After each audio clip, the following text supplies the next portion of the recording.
नमस्कार साथियों, कथा कहानी सागर चैनल में आपका स्वागत है।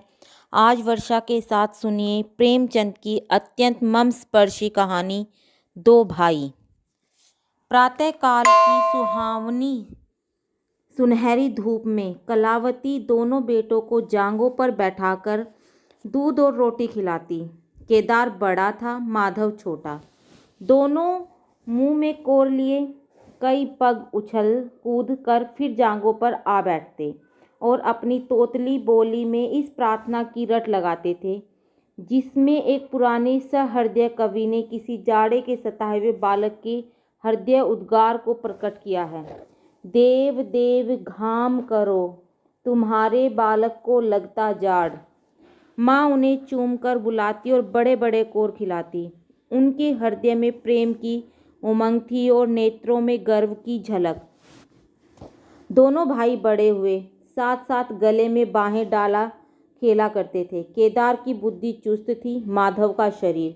दोनों में इतना स्नेह था कि साथ साथ पाठशाला जाते, साथ साथ खाते और साथ साथ ही रहते थे। दोनों ही भाइयों का विवाह हुआ। केदार की वधू चंपा अमित मृदुभाषिणी और चंचला थी। माधव की वधू श्यामा सावली सलोनी रूप राशि की खान थी। बड़ी ही मृदुभाषिणी, बड़ी ही सुशीला और शांत स्वभाव थी। केदार चंपा पर मोहे और माधव श्यामा पर रीझे, परंतु कलावती का मन किसी से न मिलता।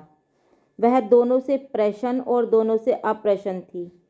उनकी शिक्षा दीक्षा का बहुत अंश इस व्यर्थ के प्रयत्न में व्यय होता था कि चंपा अपनी कार्यकुशलता का एक भाग श्यामा के शांत स्वभाव से बदल ले। दोनों भाई संतानवान हुए। हरा भरा वृक्ष खूब फैला और फलों से लद गया। कुशित वृक्ष में केवल एक फल दृष्टिगोचर हुआ, वह भी कुछ पीला सा मुरझाया हुआ, किंतु दोनों अप्रसन्न थे। माधव को धन संपत्ति की लालसा थी और केदार को संतान की अभिलाषा थी। भाग्य की कूटनीति ने सैने सैने द्वेष का रूप धारण किया जो स्वाभाविक था। श्यामा अपने लड़कों को संवारने सुधारने में लगी रहती, उसे सिर उठाने की फुर्सत नहीं मिलती थी। बेचारी चंपा को चूल्हे में जलना और चक्की में पिसना पड़ता। यह अनीति कभी कभी कटु शब्दों में निकल जाती। श्यामा सुनती, कुहड़ती और चुपचाप सह लेती, परंतु उसकी यह सहनशीलता चंपा के क्रोध को शांत करने के बदले और बढ़ाती। यहाँ तक कि प्याला लबालब भर गया। हिरन भागने की राह पर न पाकर शिकारी की तरफ लपका। चंपा और श्यामा समकोण बनाने वाली रेखाओं की भांति अलग हो गई। उस दिन एक ही घर में दो चूल्हे जले, परंतु भाइयों ने दाने की सूरत न देखी और कलावती सारे दिन रोती रही। कई वर्ष बीत गए। दोनों भाई जो किसी समय एक ही पालथी पर बैठते थे, एक ही थाली में खाते थे, एक ही छाती से दूध पीते थे, उन्हें अब एक ही घर में एक गांव में रहना कठिन हो गया।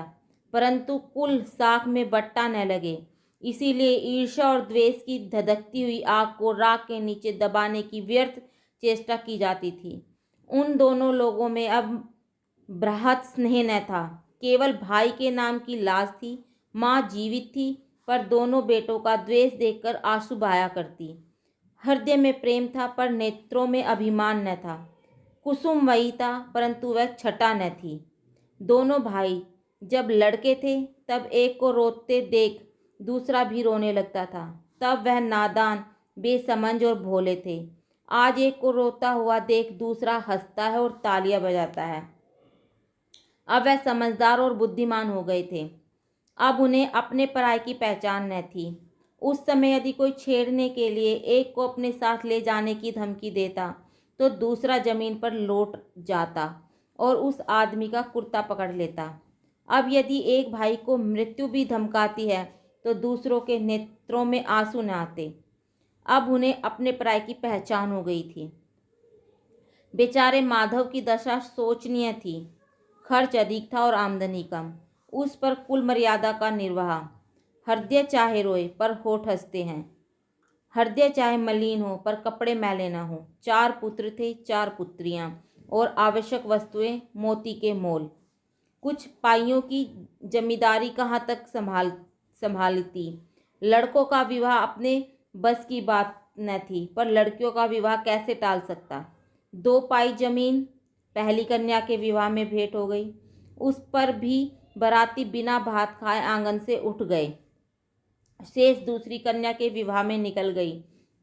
साल भर बाद तीसरी लड़की का विवाह हुआ। पेड़ पत्ते भी न बचे।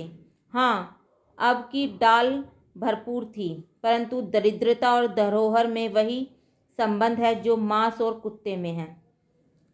इस कन्या का अभी गोना न हुआ था कि माधव पर 2 साल की बकाया लगान का वारंट आ पहुंचा। कन्या के गहने गिरोह बंधक रखे गए। लड़का गला छूटा। चंपा इसी समय की ताक में थी। तुरंत नए नातेदारों को सूचना दी, तुम लोग बेसुध बैठे रहो, यहाँ गहनों का सफाया हुआ जाता है। दूसरे दिन एक नाई और 2 ब्राह्मण माधव के दरवाजे पर आकर बैठ गए। बेचारे के गले में फांसी पड़ गई। रुपए कहाँ से आवे, न जमीन न जायदाद, न बाग न बगीचा। रहा विश्वास, वह कब का उठ चुका था। अब यदि कोई संपत्ति थी तो केवल वही 2 कोठरियाँ जिसमें उसने अपनी सारी आयु बिताई थी, और उनका कोई ग्राहक न था। विलंब से नाक कट जाती थी। विवश होकर केदार के पास आया और आंखों में आंसू भरे बोला, भैया इस समय मैं बड़े संकट में हूँ, मेरी सहायता करो। केदार ने उत्तर दिया, माधव आजकल मैं भी तंग हो रहा हूँ, तुमसे सच कहता हूँ। चंपा अधिकारपूर्ण स्वर में बोली, अरे तो क्या इनके लिए भी तंग हो रहे हो? अलग भोजन करने से क्या इज्जत अलग हो जाएगी? केदार ने स्त्री की और कनखिरियों से ताक कर कहा, नहीं नहीं, मेरा यह प्रयोजन नहीं था। हाथ तंग है तो क्या, कोई न कोई प्रबंध किया ही जाएगा। चंपा ने माधव से पूछा, 5-20 से कुछ ऊपर ही पर गहने रखे थे ना? माधव ने उत्तर दिया, हाँ, ब्याज सहित कोई 125 रुपये होते हैं। केदार रामायण पढ़ रहे थे, फिर पढ़ने लग गए। चंपा ने तत्व की बातचीत शुरू की। रुपया बहुत है, हमारे पास होता तो कोई बात न थी, परंतु हमें भी दूसरों से दिलाना पड़ेगा, और महाजन बिना कुछ लिखाए पढ़ाए रुपया देते नहीं। माधव ने सोचा, यदि मेरे पास कुछ लिखाने पढ़ाने का को होता तो क्या और महाजन मर गए थे तुम्हारे दरवाजे आता? जो कुछ जगह जायदाद है वह यही घर है।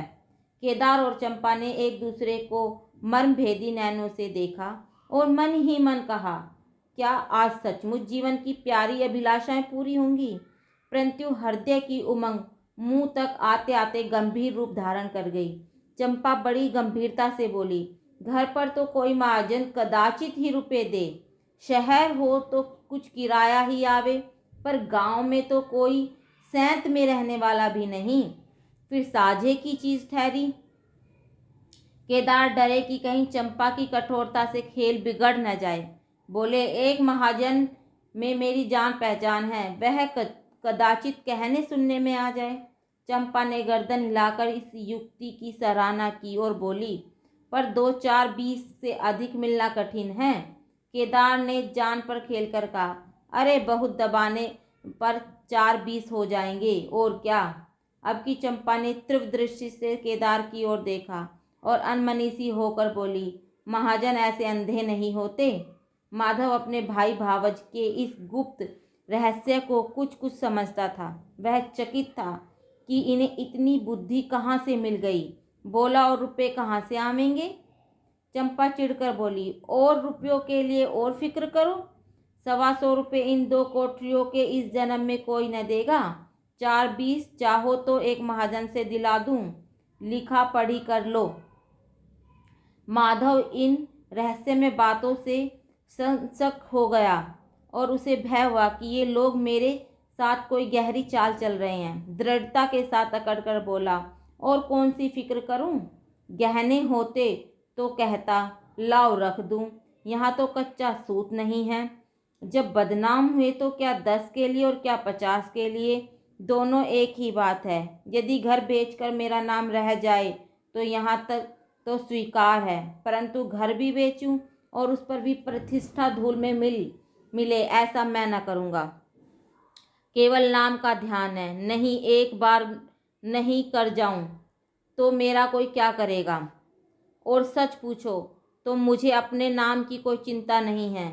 मुझे कौन जानता है, संसार तो भैया पर हंसेगा। केदार का मुख सूख गया, चंपा भी चकरा गई। वह बड़ी चतुर, वाक्य निपुण रमणी थी। उसे माधव जैसे गंवार से ऐसी दृढ़ता की आशा न थी। उसकी ओर आदर से बोली, लालू, कभी कभी तुम भी लड़कों की सी बातें करते हो। भला इस झोपड़ी पर कौन 100 रुपये निकाल देगा। तुम 125 रुपये बदले 100 ही दिलाओ। मैं आज ही अपना हिस्सा बेचती हूँ, उतना ही मेरा भी तो है। घर पर तो तुमको वही 4-20 मिलेंगे। हाँ, और रुपयों का प्रबंध आप कर देंगे। इज्जत हमारी तुम्हारी एक ही है, वह न जा पाएगी। अब रुपया अलग खाते में चढ़ा लिया जाएगा। माधव की इच्छाएं पूरी हुई। उसने मैदान मार लिया। सोचने लगा, मुझे तो रुपयों से काम है, चाहे 1 नहीं 10 खाते में चढ़वा लो। रहा मकान, वह जीते जी नहीं छोड़ने का। प्रसन्न होकर चला। उसके जाने के बाद केदार और चंपा ने कपट वेश त्याग दिया और बड़ी देर तक एक दूसरे को इस कड़े सौदे का दोषी सिद्ध करने की चेष्टा करते रहे। अंत में मन को इस तरह संतोष किया कि भोजन बहुत मधुर नहीं, परंतु भर काठोत तो है। घर, हाँ, देखेंगे कि श्यामा रानी इस घर में कैसे राज करती है। केदार के दरवाजे पर 2 बैल हैं। इनमें कितनी संघ शक्ति, कितनी मित्रता और कितना प्रेम है। दोनों एक ही जुए में चलते हैं, बस इनमें इतना ही नाता है। किंतु अभी कुछ दिन हुए जब इनमें से एक चंपा के मैके मंगनी गया था तो दूसरे ने 3 दिन तक नाद में मुंह नहीं डाला। परंतु शोक, एक गोद में खेले भाई, एक छाती से दूध पीने वाले आज इतने बेगाने हो गए हैं कि एक घर में रहना भी नहीं चाहते। प्रातःकाल था। केदार के द्वार पर गांव के मुखिया और नंबरदार विराजमान थे। मुंशी दाता दयाल अभिमान से चारपाई पर बैठे रहने का मसविदा तैयार करने में लगे थे। बार बार कलम बनाते और बार बार खत रखते, पर खत की शान न सुधरती थी। केदार का मुख अरविंद विकसित था और चंपा फूली नहीं समाती थी। माधव कुलमुलाया और मलिन था। मुखिया ने कहा, भाई ऐसा हित न भाई ऐसा शत्रु। केदार ने छोटे भाई की लाज रख ली। नंबरदार ने अनुमोदन किया। भाई, सुपूतों का यही काम है? दाता दयाल ने पूछा। रेहन लिखाने का नाम? बड़े भाई बोले, माधव वल्द शिवदत्त। और लिखाने वाले का नाम? केदार वल्द शिवदत्त। माधव ने बड़े भाई की ओर चकित होकर देखा, आंखें डबडबाई। केदार उसकी ओर देख न सका। नंबरदार, मुखिया और मुख्तियार भी विस्मित हुए। क्या केदार खुद ही रुपया दे रहा है? बातचीत तो किसी साहूकार की थी। जब घर में रुपया मौजूद है तो इस रहनामे की आवश्यकता ही क्या? भाई भाई में इतना विश्वास? अरे राम राम राम राम। क्या माधव 80 रुपये लिए भागा जा रहा है? और यदि दबा ही बैठता है तो क्या रुपये पानी में चले जाते हैं? सभी की आंखें सैन द्वारा परस्पर बातें करने लगी, मानो आश्चर्य की अथाह नदी में नौकाएं डगमगाने लगी। श्यामा दरवाजे की चौखट पर खड़ी थी। वह सदा केदार की प्रतिष्ठा करती थी, परंतु आज केवल लोक रीति ने उसे अपने जेठ को आड़े हाथों लेने से रोका। बूढ़ी अम्मा ने सुना तो सूखी नदी उमड़ आई। उसने एक बार आकाश की ओर देखा और माथा ठोक लिया। अब उसे उस दिन का स्मरण हुआ जब ऐसा ही सुहावना सुनहरा प्रभात था और 2 प्यारे प्यारे बच्चे उसकी गोद में बैठे हुए उछल कूद कर दूध रोटी खाते थे। उस समय माता के नेत्रों में कितना अभिमान था, हृदय में कितनी उमंग और कितना उत्साह। परंतु आज नैनों में लज्जा है और हृदय में शोक संताप। उसने पृथ्वी की ओर देखकर कतार स्वर में कहा, हे नारायण, क्या ऐसे पुत्रों को मेरी ही कोख से जन्म लेना था? यदि आपको आज की कहानी दो भाई अच्छी लगी हो तो कृपया इस कहानी को लाइक करें, कमेंट्स करें और मेरे चैनल को सब्सक्राइब करें। धन्यवाद।